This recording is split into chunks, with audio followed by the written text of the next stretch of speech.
Bien, la séance reprend et on m'a demandé de présider cette session consacrée aux projets, processus et chaînes migratoires et tout particulièrement à la trajectoire tunisienne.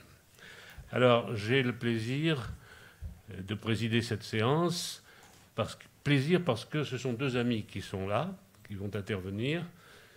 Haïm Sadoun, qui interviendra tout à l'heure, et qui est un ami depuis 25 ans maintenant. Nous sommes connus pour la première fois en 1997. Et Martino Pizzi, que je connais depuis moins longtemps, mais je crois que je suis un peu le responsable de sa trajectoire de travail, puisqu'il a consacré sa thèse aux Juifs italiens de Tunisie et le mouvement fasciste. Et c'était un sujet dont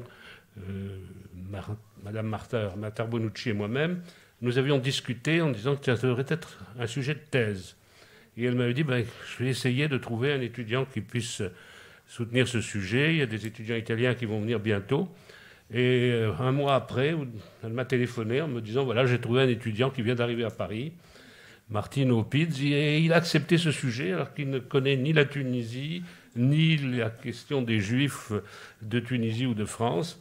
Et j'ai reçu, je crois que je suis la première personne qu'il a rencontrée, et j'ai été très surpris en le recevant, parce que ça faisait quelques semaines qu'il était sur le sujet. Il avait déjà des notions très éclairées de la communauté juive de Tunisie et de sa diversité. Alors il a soutenu sa thèse, c'était brillante, qui a fait l'objet d'une publication il y a quelques semaines. Il a poursuivi ses travaux sur l'histoire des Juifs de Tunisie et particulièrement sur la communauté livournaise dans différents domaines, notamment le domaine culturel et puis le domaine du départ des Juifs de la communauté livournaise de Tunisie. C'est ce dont il va nous parler aujourd'hui. Alors j'ai la grande joie morale de lui donner la parole et de l'écouter. Et je suis quand même obligé, comme un président de séance sérieux, de lui rappeler qu'il a 20 minutes et que, nonobstant tous les encouragements que je lui porte, je serai impitoyable, je lui couperai la parole au bout de 20 minutes. Merci Claude Nataf pour cette belle présentation. Merci aussi à Claire, à Joseph et à tous les organisateurs de cette belle journée. Donc je rentre tout de suite dans le vif du sujet. Cette présentation se propose de présenter certains résultats d'une recherche des post-doc que je suis en train de mener et qui s'interroge sur la dispersion des Juifs italiens de Tunisie après la Seconde Guerre mondiale, donc à partir de la libération de Tunis en mai 1943 jusqu'à la guerre des 6 jours en 1967. Donc cette recherche s'est focalisée sur les Juifs italiens de Tunisie, appelés aussi Juifs livournais, et sur leur départ, leur exil, on peut l'appeler de différentes manières. Il s'agit un peu du sujet de la présentation d'aujourd'hui. Ce qui est sûr, c'est que cet abandon massif de la Tunisie représentait un tournant, une inversion par rapport au siècle précédent, qui avait vu cette communauté s'installer progressivement en Tunisie, s'est constituée en communauté séparée des autres juifs autochtones du pays, et de garder une identité très forte, à la fois vis-à-vis des juifs du pays, des juifs de Tunisie, et à la fois de la communauté italienne qui s'était progressivement installée au XIXe siècle. Donc, juste pour donner quelques jalons sur cette communauté, voilà. L'émigration de cette communauté a représenté une brusque inversion des tendances par rapport au siècle précédent. La communauté livournaise, parce qu'originaire surtout des Livournes, s'était installée en Tunisie à partir du XVIIe siècle.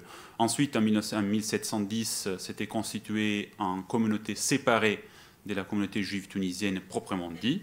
Et à partir de cette date, le judaïsme tunisien avait gardé cette image, cette forme un peu bicéphale, avec une polarisation entre juifs autochtones et juifs d'origine européenne, qui étaient appelés aussi livournais, et qui ensuite, avec l'unification de l'Italie en 1861, avait gagné automatiquement la citoyenneté italienne. Ce qui faisait qu'en Tunisie, dire juif italien et juif livournais était grosso modo synonyme, jusqu'à la Seconde Guerre mondiale. Donc, il s'agissait d'une double minorité, On parle de grosso modo 3 à 4 000 personnes pour l'entre-deux-guerres face à une population juive tunisienne qui dépassait les 70 000 personnes et une population italienne qui à l'époque comptait grosso modo 100 000 personnes, qui constituait quand même dans les communautés respectives une double élite au point de vue social, du point de vue économique et du point de vue aussi de la culture et disons de l'image publique. Et donc aussi une double identité. Donc la question principale de la recherche que je porte aujourd'hui, c'était comment cette double identité a affecté la dynamique migratoire au moment du départ. Parce qu'en fait, la Tunisie, comme beaucoup d'autres pays de l'Afrique du Nord, est touchée entre les années 50 et les années 70 par un double mouvement des populations, par une double immigration, très différente, parfois divergente, mais qui trouve effectivement dans la population juive italienne un point de rencontre, une espèce d'élément commun. D'un côté, il y a le départ massif de la population juive tunisienne, départ d'une population qui était enracinée dans le pays depuis l'Antiquité. Sur les dates précises, il y a encore dans des débats, mais quand même c'était un enracinement millénaire, ce qui fait parler justement d'ailleurs d'une dispersion, d'un déracinement, d'une diaspora, d'un abandon plus ou moins forcé du pays.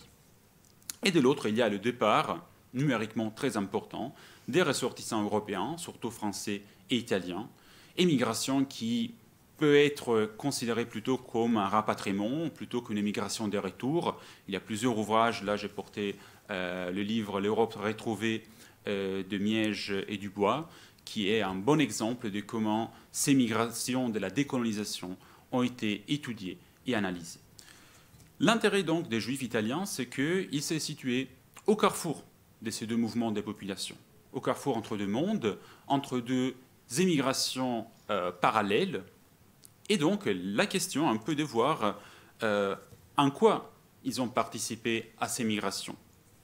Les Juifs italiens de Tunisie, disons, étaient intégrés dans la population italienne, du fait qu'il avait une nationalité européenne, mais en même temps, il entretenait des liens sociaux et familiaux très étroits avec le monde des Juifs tunisiens. Il y avait un grand nombre de mariages entre les deux communautés, ce qui faisait qu'il y avait une porosité identitaire assez forte. Et donc, la grande question, c'est de demander si les Juifs italiens ont émigré en tant que Juifs, donc en suivant les trajectoires, les formes et les rythmes de l'émigration des Juifs de Tunisie tout court, ou plutôt en tant qu'Italiens, en suivant les communautés nationales respectives. Une hypothèse qui avait déjà été avancée par Paul Sebag dans son important ouvrage « Les Juifs de Tunisie ». Donc, les méthodes et sources, je crois, méritent une petite parenthèse pour comprendre comment j'ai abordé les sujets et sur quelles sources je me suis appuyé.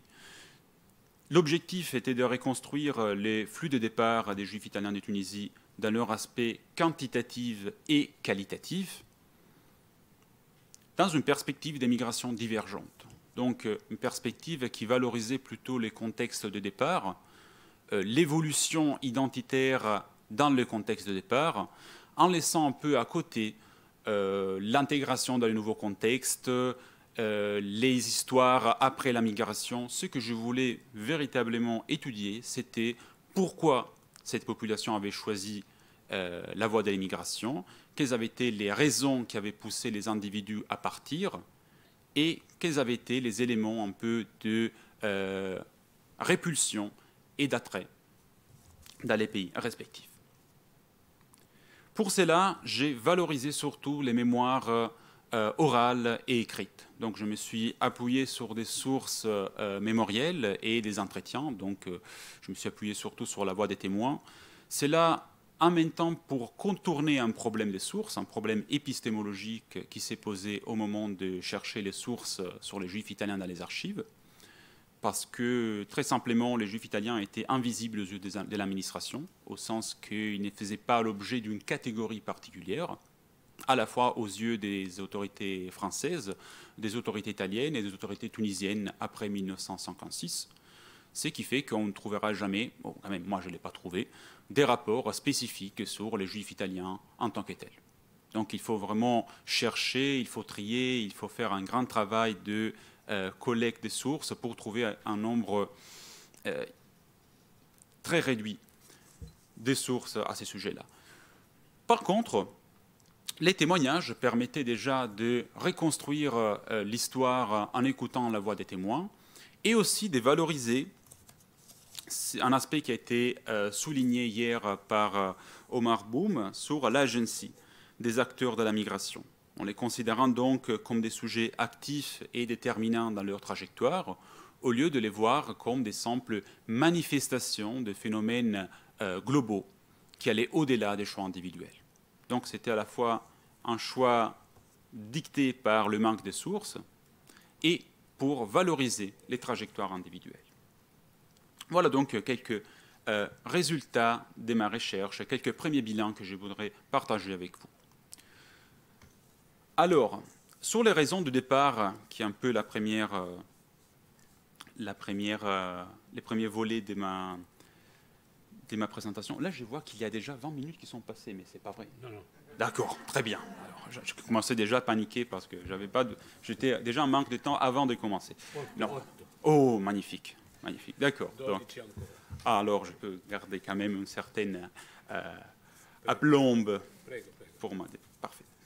Donc, la première grande question, donc, c'était pourquoi ils sont partis, quelles ont été les raisons du départ et les étapes de l'exode. Mais je me suis donc focalisé sur les aspects push et les aspects pull. Donc, pour ceux qui ne sont pas trop à l'aise avec les notions de l'histoire des migrations, les facteurs push sont les facteurs qui poussent à partir, sont des facteurs intrinsèques au contexte de départ, tandis que les facteurs pull sont les aspects qui invitent les émigrés à partir et qui sont souvent enracinés dans les contextes d'arrivée. Donc, parmi les facteurs push, surtout après l'indépendance, il y avait le contexte sociopolitique d'instabilité, ce qui provoquait désarroi, crise dans les communautés européennes et juives et manque d'avenir. Donc, justement, ces facteurs a été déterminante, mais de manière assez indirecte. Je m'explique mieux. La fin du protectorat, effectivement, produit un contexte instable, mais sans avoir de véritables mesures d'expulsion de la part du gouvernement des Bourguiba. Donc, les Juifs italiens de Tunisie ne sont pas affectés ni en tant que Juifs, ni en tant qu'Italiens par des mesures d'expulsion ciblées, ce qui n'empêche pas, pourtant, la montée d'un sentiment de désarroi qui pousse la plupart de la population juive et européenne à partir entre 1955 et la guerre des 6 jours. Donc il y a effectivement un poids important de contexte sociopolitique qui porte par exemple à l'érosion des espaces de sociabilité, à un effet boule de neige, ce qui fait que le premier départ entraîne les autres départs dans la famille, dans la communauté, dans le réseau des voisinages, etc. Et surtout, ces manques d'avenir qui s'imposent un peu comme l'élément propulseur, les facteurs push par excellence. Là, j'ai retenu une phrase qui m'a été communiquée par un témoin, l'impression d'un monde qui s'est rétrécissé de plus en plus, ce qu'on peut trouver aussi dans d'autres expériences. Donc ce n'est pas quelque chose de spécifique de la population juive italienne, mais c'est un état d'esprit qui caractérise aussi le reste de la population juive et le reste, bien sûr, de la population européenne. D'ailleurs, si on regarde par exemple un graphique que j'ai élaboré sur la base des sources diplomatiques, on peut voir qu'il y a un exode parallèle, mais à des rythmes différents, après l'indépendance dictée par cette sensation de manque d'avenir. Donc, phénomène qui concerne tout le monde, mais qui porte à des réponses assez variées selon la population. Donc là, par exemple, on peut voir que la population française, marquée en orange, connaît une flambée d'émigration tout après l'indépendance. Donc on peut penser à toutes les familles de salariés, de fonctionnaires du protectorat qui se trouvent d'un jour au lendemain sans travail et qui donc sont obligés à rentrer chez eux. Tandis que la population juive tunisienne connaît effectivement une montée importante d'émigration dans les années immédiatement après l'indépendance, mais qui après se stabilise dans des rythmes un peu plus réduits, pour connaître ensuite une migration discontinue qui suit plutôt des périodes de paroxysme, comme la crise de Bizerte en 1961 ou la guerre des 6 jours en 1967. La population italienne, au contraire, a un comportement un peu différent du point de vue migratoire. Vous voyez qu'il y a une réponse assez calme à la à l'indépendance. Il y a quelques milliers de départs, mais sans avoir l'hémorragie connue par la population française. Il y a plutôt une position d'attente. J'ai pu étudier par exemple les rapports de la diplomatie italienne qui parlent effectivement de quelques craintes, un peu de désarroi, mais aussi il y a l'espoir que la population italienne puisse avoir un rôle un peu plus indépendante sous le gouvernement tunisien plutôt que sous le protectorat français. Après, il y aura une flambée à partir des années 60, à la suite des mesures sur le travail et sur la nationalisation des terres, qui poussent définitivement la population italienne, qui était composée à l'époque surtout par des artisans et des paysans, donc très attachés à la terre et au travail un peu plus humble, à partir définitivement. Comment se situe la dynamique des Juifs italiens dans ces schémas à plusieurs vitesses, à plusieurs rythmes?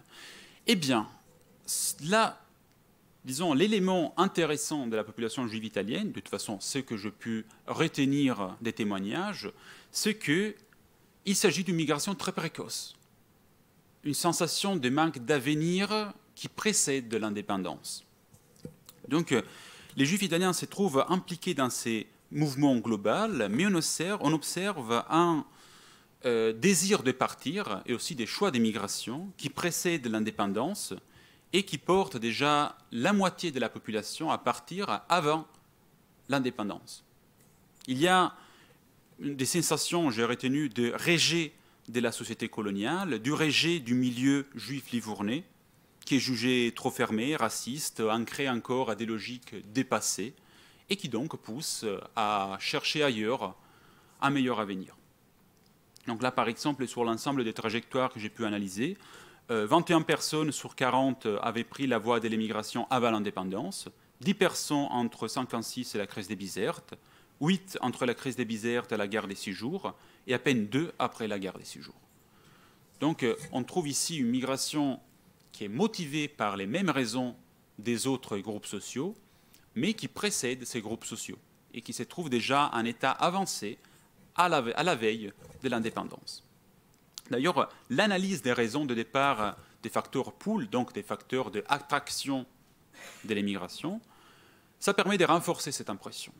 Effectivement, dans le récit des témoins, l'émigration est souvent vue comme une occasion de réalisation professionnelle et personnelle, comme quelque chose lié à la continuation d'un schéma d'études, d'un parcours d'études, d'un parcours d'émancipation, d'une séparation des familles pour chercher un peu plus de liberté personnelle, etc. Donc, il y a une trajectoire qui prend la forme d'une émancipation. Donc, il y a le poids déterminant des facteurs d'attrait positif, des facteurs pool. 5 minutes. Et d'ailleurs, cela est renforcé par l'analyse du profil de cette émigration. Une émigration qui a un caractère individuel ou de couple dans la majorité des cas, plutôt que familial, ce qui n'était pas le cas, par exemple, pour l'émigration des Juifs tunisiens, mais aussi des Italiens de Tunisie. C'est un départ préparé, très rarement qui est improvisé, donc qui permet aussi une installation plus contrôlée dans les contextes d'arrivée et qui est moins traumatique.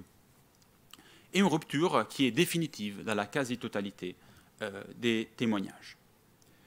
Sur les choix des destinations, là encore, il y a des résultats intéressants qui permettent de tracer un parcours assez original. Et là, la comparaison vis-à-vis des Juifs de Tunisie et des Italiens de Tunisie, je trouve, est particulièrement éclairante. La population juive de Tunisie choisit de se polariser entre deux destinations. La moitié, grosso modo, se dirige vers Israël, tandis que la moitié se dirige vers la France. Dès la part de la population italienne de Tunisie, il y a un choix beaucoup plus, disons, polarisé vers l'Italie, quoique il y a un pourcentage, grosso modo un quart de départ, qui se dirige vers la France. La population italienne de Tunisie, bizarrement, a un comportement un peu spécifique, disons. Pour 2 tiers, grosso modo, ça ce sont des estimations que j'ai faites sur la base de plusieurs sources que j'ai pu croiser, grosso modo 2 tiers se dirigent vers la France, 1 tiers, un peu moins, entre 1 tiers et 1 quart se dirigent vers l'Italie, et un pourcentage résiduel, entre 5 et 10%, se dirige vers Israël. Pourquoi cette dynamique? Là, je vais présenter quelques résultats que j'ai trouvés destination par destination. L'Italie se caractérise par, disons, être un peu la patrie idéale, celle à laquelle on est lié par la langue, par la culture et par la plupart d'eux par la citoyenneté. Donc un lien sentimental et civique très fort, mais qui offre en revanche peu de perspectives de réalisation personnelle, qui ensuite dédie peu de ressources aux rapatriés en général, surtout après la guerre et notamment aux années 60, et qui manifeste, là c'est une chose assez étonnante, peu d'intérêt à réabsorber les émigrés italiens de Tunisie, les rapatriés italiens de Tunisie, dans les tissus sociaux de l'Italie.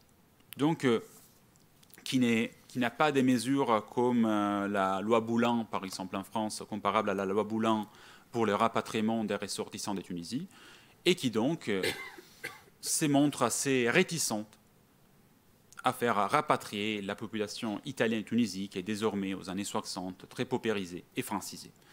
Et j'ai pu observer que la décision de partir vers l'Italie n'intervient que dans des occasions assez inhabituelles, par exemple dans les départs forcés de l'après-guerre, dans des cas d'émigration politique, l'émigration d'études aux années 50, mais à des rythmes réguliers et surtout dans des formes très hétérogènes. Il n'y a pas des raisons univoques qui poussent la population juive italienne de Tunisie à choisir l'italienne. Tandis que, même si ça peut apparaître contre-intuitif, la France offre beaucoup plus d'occasions, offre une intégration précoce, offre des bonnes perspectives de carrière et des réussites socio-économiques, et surtout offre des politiques de réinsertion pour les rapatriés qui sont beaucoup plus riches, beaucoup plus variées et beaucoup plus efficaces. Là, il faut compter quand même qu'une bonne partie de la population originairement italienne, juive italienne de Tunisie, a accompli un parcours d'intégration qui a porté à la nationalisation et la naturalisation. Ce qui porte, pour l'État français, à considérer ces ressortissants comme pleinement des rapatriés à tous les effets. Ce qui explique pourquoi la France est choisie comme destination par 25 témoins sur 41. Et cette émigration est présentée par les témoins comme la dernière étape d'un parcours de rapprochement qui était commencé bien avant le départ et qui donc s'y manifeste dans l'émigration, mais qui n'est pas provoqué par l'émigration en soi.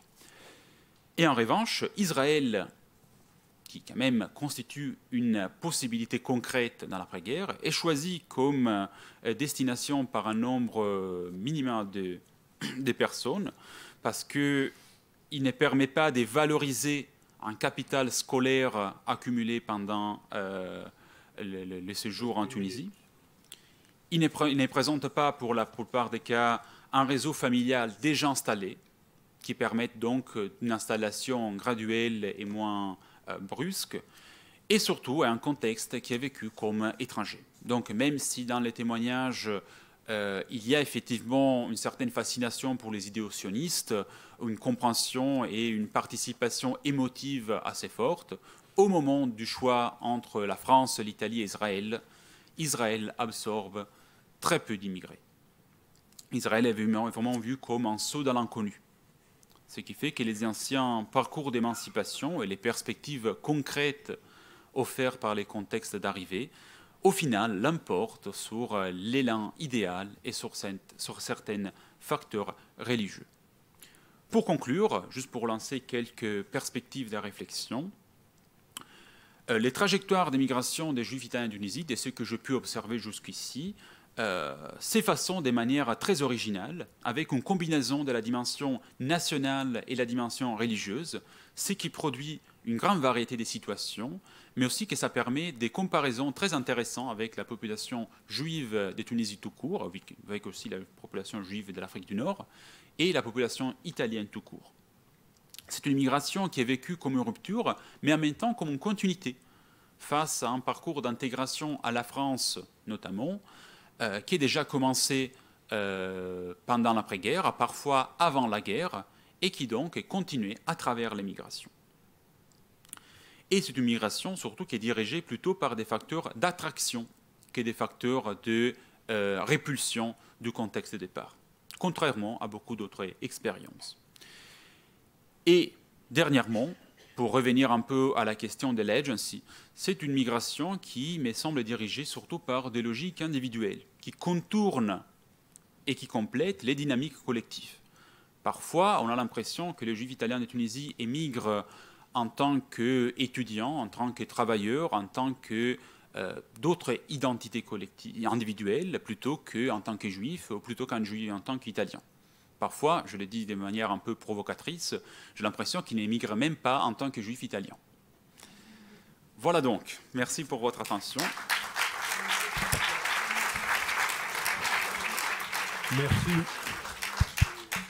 Merci Martino, même si tu as dépassé de 1 à 2 minutes le temps que j'avais indiqué.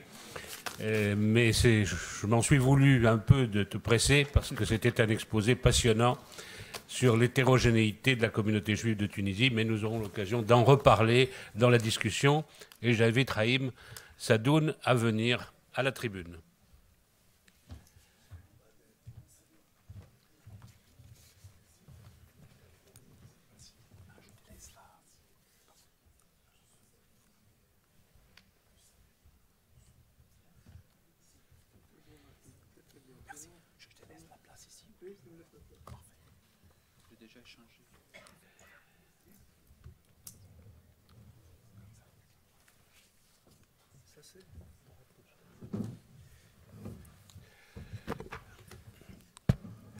Alors, Haïm Sadoun, que je répète, je connais depuis 30 ans, nous sommes des amis de 30 ans, presque 30 ans, a commencé ses travaux sur le sionisme en Tunisie. Il est actuellement professeur à Open University of Israel et il est directeur du département d'Afrique du Nord à l'Institut Ben-Zvi. Il a commencé ses travaux sur le sionisme en Tunisie et plus particulièrement sur la Shomer Hatzaïr. Ça a été le point de départ de ses travaux, ses premiers articles. Et puis, plus généralement, à l'ensemble du mouvement sioniste en Tunisie, puis au mouvement sioniste en Afrique du Nord, puis ensuite au départ et à l'intégration en Israël, et puis depuis quelques années, sans toujours délaisser le mouvement sioniste, il s'est intéressé à la Seconde Guerre mondiale. C'est, je dois dire, la partie sur laquelle nous sommes en désaccord. Autant sur le mouvement sionisme, il m'a beaucoup appris, et je me réfère à ses travaux. Au sens sur la Seconde Guerre mondiale, nous sommes un peu, pas aux antipodes, mais nous avons quelques points de désaccord. Mais c'est tout à fait normal dans une libre discussion d'historiens. Et aujourd'hui, il va nous parler du rôle du sionisme dans les migrations des Juifs tunisiens, à partir d'une étude de cas. Alors, Haïm, il y a 20 minutes, et là aussi, je serai impitoyable. À 12h20, je te couperai la parole si tu ne l'as pas cédé. Okay. Cher ami, j'ai le grand plaisir de te passer la parole.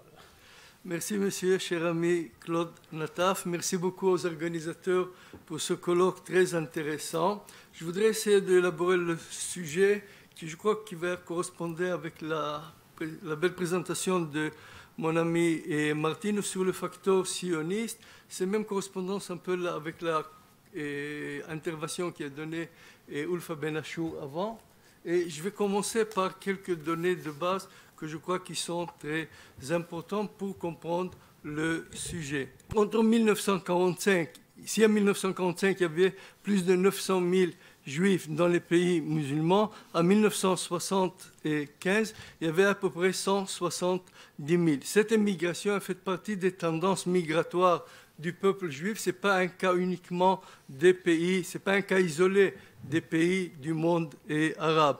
Et ces processus migratoires sont très différentes entre deux pays et à l'autre dans le toit du sortie, dans les directions du départ, les itinéraires de sortie, des motivations, comme on a vu maintenant à l'intervention de Martino. Et je crois que c'est très difficile de faire des comparaisons entre chaque cas de migration dans ces pays. Donc ici, on peut voir à peu près dans notre dispositif les nombres de Juifs en 1945 et en 1975 par pays. Et ce qu'on peut voir et remarquer, c'est qu'il y avait 3 pays, Iran, la Turquie et le Maroc, où il y avait à peu près les 160 000 et 70 000 juifs qui ont resté, étaient consacrés dans 3 grands pays, Iran, Turquie et Maroc. C'est une chose qu'il faut expliquer, comprendre comment ça a commencé à se faire. Donc, je vais essayer d'analyser le sujet par ce que j'appelle 3 approches méthodologiques qui sont, à mon avis, très intéressantes pour comprendre le sujet. Premièrement, ce qu'on appelle le Return Ethnic Migration, qui était faite par le professeur de la Pergola. La deuxième, c'est une approche méthodologique qui est faite par le professeur William Zafran, qui s'appelle Diaspora in Modern Society. Et là, à la fin, je vais essayer même d'élaborer la question de la construction de la nation, et je vais utiliser notamment les travaux de... Malheureusement, c'est presque que en hébreu de Moshe Lisak et Dan Horowitz et en Israël. Donc, entre ces 3 approches méthodologiques, je crois que la première est la plus importante pour essayer de comprendre le sujet. Donc, ce qu'a fait le professeur de la Pergola, qui est démographe de l'Université hébraïque de Jérusalem, c'est qu'il a essayé d'analyser les vagues migratoires entre 1919 et 2019 et voir à peu près ce qui s'est passé dans le monde juif, même dans les pays islamiques.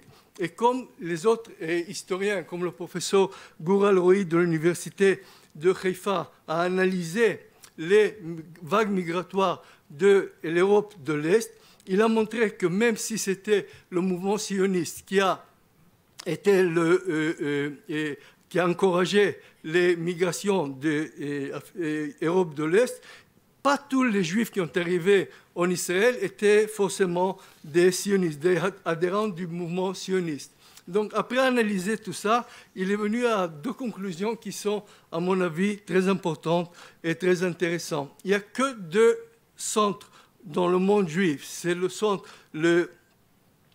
des pays musulmans et le centre de l'Europe de l'Est, où il y a un taux très intéressant de Juifs qui ont quitté leur pays pour arriver en Israël. C'est 65% de l'Europe de l'Est et 73% des pays musulmans. Pour tout le reste, il y a des grandes différences entre chaque pays. Donc ça nous montre que vraiment la question de ce qu'on appelle l'immigration, pourquoi ils sont partis, ce n'est pas qu'une question de les Juifs et de pays musulmans. Donc, qu'est-ce que ça veut dire ethnic migration? Je vais citer ça en anglais, s'il vous plaît, comment le professeur de la Pergola a expliqué cette approche méthodologique.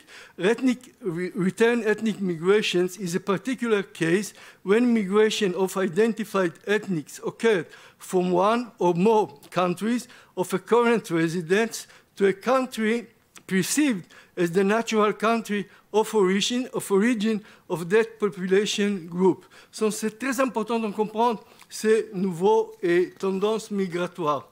Et donc, il même a essayé de donner ce qu'on appelle les déterminantes ethniques de cette migration. Et il a essayé, à partir de ces 4 points qui sont maintenant sur le pléonasme, d'essayer de comprendre la problématique de cette migration. Ce que William Zafran, qui a travaillé sur la question des diasporas, a fait, c'est essayer de comprendre les nouvelles diasporas qui ont été recréées. Ça veut dire, pour les Juifs qui ont quitté pour arriver en Israël, c'était naturellement pas une question, il n'y avait pas un besoin de créer une nouvelle diaspora. Mais pour cela, comme le cas d'Italie, comme on a vu maintenant, et même le cas pour les Juifs qui ont quitté la France, c'était de convertir une diaspora à une autre diaspora. Ça veut dire une autre diaspora qui se trouve maintenant en France. Et la question, la 3e approche, c'est l'approche de la construction d'une nation. Ça, c'était à la fois intéressant et obligatoire, même pour les mouvements sionistes, au cas de Tunisie que je parlerai tout de suite, et même pour les mouvements nationaux dans tout le monde arabe, notamment dans notre cas sur la Tunisie. Donc, comment essayer d'analyser les données sur les migrations des Juifs de Tunisie? On a déjà vu un peu dans la PowerPoint de Martino. Merci Martino. Donc, il y a une possibilité de voir les chiffres, les données de l'évolution de la population et tunisienne. On peut voir ça, qu'il y avait une augmentation de la population entre 1881 à 1948, mais après, à partir de 1948, il y a une diminution de la population juive qui correspondent avec des événements politiques très intéressants dans la Tunisie. Donc l'analyse de ces données de la diminution de la population de Tunis nous montre qu'entre 1948 et 1957, il y avait à peu près 25 000 juifs qui ont émigré vers Israël ou ailleurs. Et entre 1958 et 1969, il y avait à peu près 65 000 juifs qui ont émigré de la Tunisie. Ça, c'est le processus de la fin de la présence qui a commencé, oui, comme la communauté était à son époque, ça veut dire politiquement, économiquement, point de vue d'organisation culturelle, sociale, c'était à le taux le plus haut. Donc cette émigration a arrêté ce processus de modernisation. C'était le cas de Tunisie, à mon avis, c'était même le cas en Algérie, même le cas au Maroc et ailleurs, dans le processus de modernisation de cette communauté juive. Ce que je vais essayer, c'est ne pas de parler d'une façon généralement de tout ce qui s'est passé en Tunisie aux questions de migration, c'est que d'analyser la question des migrations, ça veut dire le rôle du mouvement sioniste. Donc ici, j'ai essayé de ramasser toutes les données que nous avons sur les migrations vers Israël entre 1948 et 1995. Ça, c'est une autre façon de voir. Et comme on analyse ces données qui ont été prises par des différentes sources, on voit qu'à peu près 52 000 personnes ont quitté la Tunisie vers Israël entre 1948 et 1995. Entre eux, il y avait 25 000 qui ont quitté jusqu'à l'indépendance, ça veut dire jusqu'à l'année de 1957. Et il y avait encore 25 000 qui ont émigré à partir de cette année-là jusqu'à 1995. Donc si je vais analyser ça avec les autres données que j'ai déjà présentées, on voit que ce que même vient de dire Martino, c'est nous avons une communauté où la moitié a émigré vers Israël et l'autre moitié a émigré ailleurs, en France, en Italie et en Égypte, et pas en Égypte, en Italie, au Canada et d'autres pays. Mais le décennie entre 1957 et 1967, environ 65 000 juifs ont émigré de la Tunisie. Donc ça, c'est le décennie le plus important dans la question de migration. Mais dans cette période-là, il n'y avait que 10 000 personnes qui ont émigré vers Israël. Donc ça, c'est vraiment la singularité du cas tunisien. Ça veut dire une communauté qui a fait les deux moitié en France et moitié en Israël. Immigration qui était modérée jusqu'à la fin de la présence juive en Tunisie. Donc, contrairement à autres communautés juives qu'on connaît dans le monde arabe, c'est le seul cas, à mon avis, où il n'y avait pas vraiment de tension entre juifs et musulmans, sauf le cas de la guerre de 6 jours. Mais si on fait le par rapport avec les interventions que nous avons écoutées hier par les professeurs et sur Oujda, sur Constantine, ça c'était quelque chose de très mineur. À mon avis, l'activité sioniste était très importante et très significative depuis l'époque de l'entre-deux-guerres. Donc, la question qui se pose, alors pourquoi ils sont partis? Donc, je crois qu'il y a 4 motivations principale. À mon avis, la question de la colonisation et la lutte nationale pour l'indépendance est la première et la plus importante. Le processus de la construction de l'État tunisien et la question de la place des Juifs dans cet nouvel État. Ça, c'est 2 motivations qui ne concernent pas les Juifs de Tunisie. C'est-à-dire que c'est des processus mondiaux après la Deuxième Guerre mondiale. C'est des processus dans le pays de Tunisie, mais ça n'a rien à faire avec les Juifs. Mais au contraire, les deux suivants, ça veut dire le conflit israélo-arabe en Palestine et même la création de l'État d'Israël, avaient un rapport très direct à cette immigration des Juifs de Tunisie. Je peux donner des exemples de ce que ça veut dire l'aide des musulmans tunisiens à la guerre de l'indépendance entre les volontaires qui venaient d'Afrique du Nord. Il y avait à peu près 3500. Entre eux, il y avait 2000 qui sont venus de Tunisie. Ils ont été arrêtés aux frontières de Libye, dans des camps qu'ils ont mis là-bas par les Français. Après, ils ont été envoyés vers la Tunisie. Et il y a énormément de photos et des sources sur les tensions politiques en Tunisie jusqu'à la fin ou jusqu'à l'avant de la création de l'État tunisien. On peut voir Bourguiba, on peut voir les événements de 1967 en Tunisie. Et quel était vraiment maintenant le rôle du facteur sioniste dans tous ces processus que je viens d'essayer de décrire dans ma présentation? Le cas de Tunisie, c'est un cas particulier parce que les activités sionistes étaient très importantes. Mais il faut voir ces activités sionistes comme part de toutes les activités politiques des Juifs à cette époque coloniale. Ce n'est pas uniquement la question des Juifs de Tunisie et le sionisme, c'est le rôle des Juifs dans les partis politiques et dans la nouvelle sphère politique en Tunisie. Le sionisme en Tunisie a vraiment joué un rôle très important dans l'initiative, on a entendu ça dans la présentation de Ulfa Benachour, de migration clandestine d'Afrique du Nord dans les années 1947-1949. Je peux dire que c'est les jeunes de Sion, ça veut dire le mouvement de Tzeiret Sion, qui a ouvert cette vague de migration des Juifs d'Afrique du Nord. Donc, le décennie entre 1939 et 1939 et 1949 était, à mon avis, un décennie formative pour comprendre ces processus. Donc, dans cette décennie, on peut voir 5 points qui sont très intéressants pour comprendre le rôle du mouvement sioniste.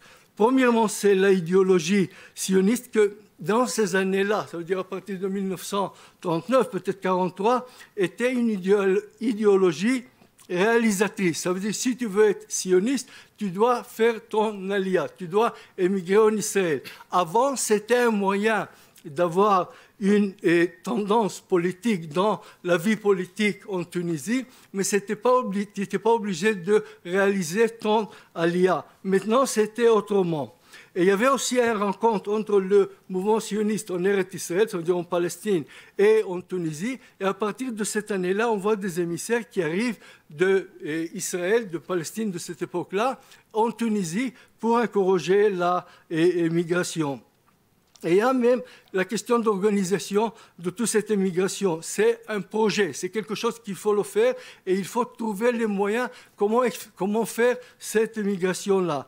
Et il y avait même la coopération avec les organisations juives mondiales qui viennent de commencer à travailler dans l'Afrique du Nord. Ça veut dire à partir de 1943, on voit le Joint et d'autres organisations comme Hayas qui viennent et qui commencent à travailler. Et même il y a des relations très intéressantes avec les dirigeants locaux, avec les Français, avec les musulmans et avec les Juifs. Donc ici, je vais...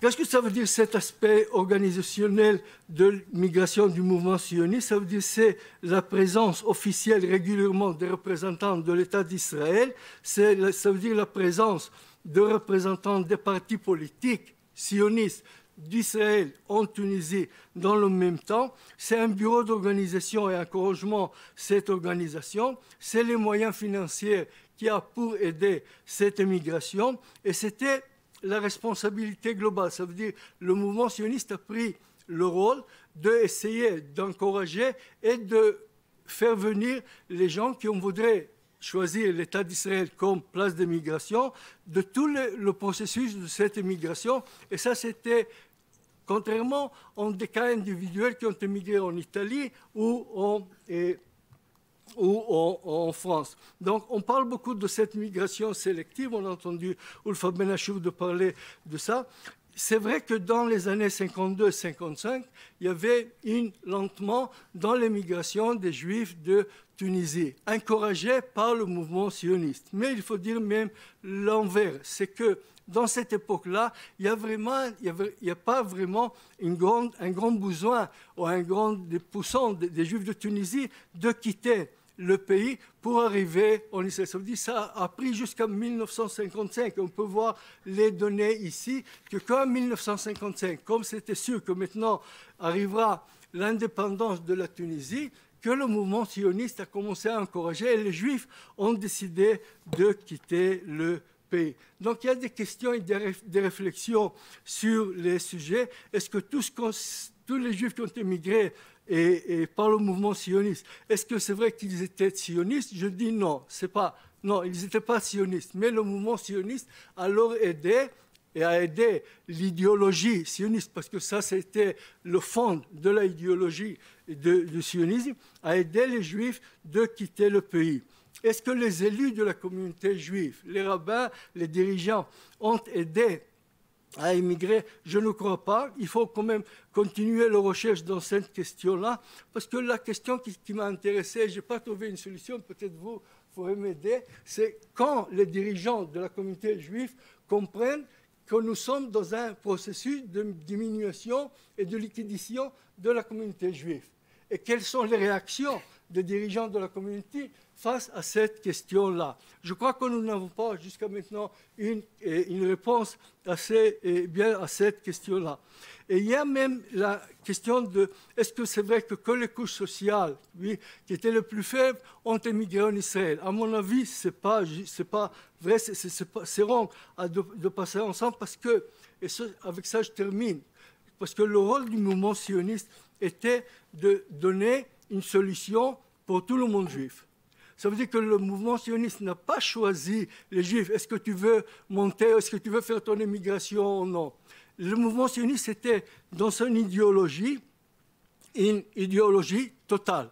Une idéologie totale pour le monde juif qui ne choisit pas les Juifs. Ça veut dire que c'est une plateforme pour aider au mouvement réaliser la solution pour le monde juif, c'est-à-dire création de l'État d'Israël et changer le mode de vie des Juifs dans la diaspora d'une façon, et de l'autre façon, c'est ce qu'il veut arriver.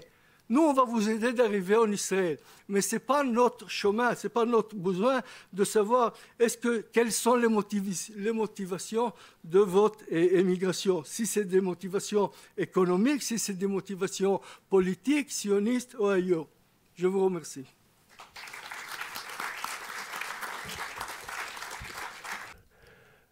Mon regretté Jacques Taïeb avait coutume de dire, avant de faire l'histoire, apprenez la grammaire. Et je crois que la grammaire, effectivement, nous donne une clé ici. On emploie souvent le mot « les Juifs de Tunisie, les Juifs tunisiens, les Juifs de Tunisie ». Et « les » est un article partitif. C'est un article défini, ce n'est pas un article partitif. « Des » est un article partitif. Et là, comme on ne peut pas, on peut difficilement parler les Juifs tunisiens ont pensé cela, les Juifs de Tunisie. La communauté de Tunisie était hétérogène, ethniquement, socialement, culturellement, et on ne peut pas globaliser. Mon ami Haïm Sadoun a parlé de nombre de Juifs en 1956. Je crois qu'il a parlé de 75 000 Juifs en Tunisie en 1956. Oui. Bon. Et là encore, je fais appel aux lumières de Jacques Taïeb, c'était quelque chose qui faisait gratter la tête. Là-dedans, il fallait me parler de 75 000 Juifs tunisiens. Parce qu'on recensait les Juifs tunisiens, on ne recensait pas les Juifs français ni les Juifs italiens. Il y avait, d'après les estimations les plus fiables, au même moment 25 000 juifs français et 2 000 juifs italiens. Les 25 000 juifs français, pour la 95-97% d'entre eux, ont choisi la France. Donc quand on parle des statistiques des juifs qui ont émigré vers Israël et vers la France, il faut rajouter à cela les juifs français, qui ont majoritairement émigré vers la France. C'était une parenthèse que je voulais faire, qui n'était pas inutile. Et la seconde chose, je vais peut-être anticiper une question qui a été posée à Martineau, en ce qui concerne la nationalité des juifs italiens.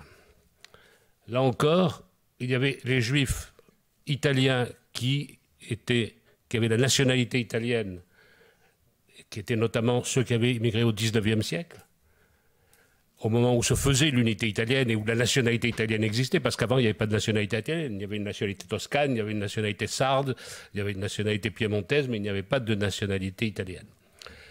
Et puis, il y avait les juifs italiens, mais qui avaient la nationalité française, et qui avaient la nationalité tunisienne. Et ces juifs italiens qui avaient la nationalité tunisienne, très souvent, ils étaient arabisés. Et ils ne parlaient pas l'italien, mais l'arabe. Vous avez tous vu des photos du dernier grand rabbin des Livournais, le grand rabbin Bocara. Et quand vous voyez les photos du grand rabbin Bocara, il est exactement habillé comme le grand rabbin de Tunisie, son homologue, en tenue arabe. La seule chose qu'il distingue, c'est qu'il porte un nœud papillon plutôt qu'une cravate. C'est la seule chose qu'il distingue. Et il était de nationalité tunisienne. Et vous savez pourquoi il était de nationalité tunisienne? Il avait enfin, non pas pourquoi. Ce qui complétait, c'est qu'il avait 3 femmes. Puisque, étant tunisien, il pouvait avoir plusieurs femmes. Le grand rabbin des Livournais, Bocara, avait 3 femmes. Bon, il s'appelait Jacob, hein, et notre ancêtre Jacob en avait 4. Bon, donc lui, il était plus petit que le patriarche Jacob, il avait 3 femmes. Mais ce sont des choses qu'il faut prendre en considération pour nuancer. Je me réjouis de voir tous ces travaux sur l'histoire des Juifs de Tunisie. Je crois qu'avec Martineau, on a eu un nouvel aspect, parce que jusqu'à présent, nous avons étudié l'histoire des institutions, l'histoire des idées, l'histoire des luttes politiques. Et Martineau nous a fait pénétrer, à travers une petite partie de la communauté juive, sur une nouvelle méthodologie, avec les récits mémoriels, avec les témoignages, chose que l'on récusait à un moment donné. Et je crois que c'est une nouvelle étape. Je lance aussi un appel. Il y a une partie complète de l'histoire des Juifs de Tunisie qui est en déshérence. C'est celle qui concerne le XVIIIe siècle. Avec la disparition de Jacques Taïeb, nous avons perdu notre 18e. C'était le seul 18e sur la communauté juive de Tunisie. En Tunisie, il y a l'Argesh, Edia Kadar. En Israël, il y a Yaron Sour, mais qui sont en fin de carrière. Et c'est une tranche très importante pour la communauté juive de Tunisie que le XVIIIe siècle. C'est là où il y a eu une redéjudaïsation, où les Juifs sont sortis des montagnes pour revenir dans les villes et être au grand jour, où il y a eu un renouveau religieux excessivement important. Et nous n'avons rien. Bon, quand j'étais étudiant, on se précipitait à la Sorbonne pour demander à la bibliothèque la thèse de Brunswick. Bon, la thèse de Brunswick est extraordinaire, avec l'appui des sources qu'il y a, mais c'est une thèse qui est à revisiter complètement. Et je voudrais ici lancer un appel. Nous avons besoin d'étudiants qui se lancent dans l'étude du XVIIIe siècle. Et nous comprendrons beaucoup de choses lorsqu'on aura vraiment ouvert cette piste de recherche. Je vous remercie.